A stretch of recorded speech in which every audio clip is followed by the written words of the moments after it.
This presentation is about the different parts of the EKG waveform. Knowing the different parts of the waveform is important to understanding the overall significance of the EKG rhythm. The first wave of the EKG waveform is the P wave. It represents atrial depolarization. It is usually smooth, rounded, and upright. This can depend on which lead you're looking at and also where the heart is positioned within the chest cavity. Normally, you are looking at lead 2. Currently, all of the EKG machines at Mobile Heart Specialists are selected to show lead 2. The P wave is also normally followed by a QRS complex.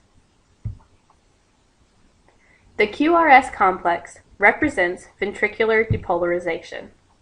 It consists of 3 components: a Q wave, which is small, sharp, and negatively deflected.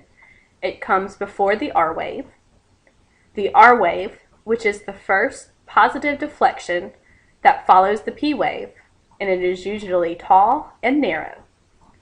And finally, the S wave. The S wave is sharp and negative, and it follows the R wave. The ST segment is usually a flat segment.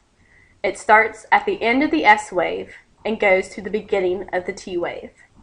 It is normally around the isoelectric line, so it's going to look pretty flat. The T wave. It represents ventricular repolarization. It is slightly rounded and it's positive. It comes after the QRX complex. It is usually taller than the P wave. And finally, the U wave. It's small, rounded, and positive. It immediately follows the T wave.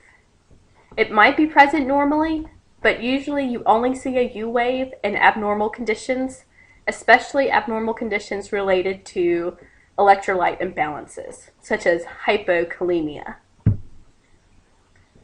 The PR interval represents the time for depolarization to move from the SA node to the ventricles.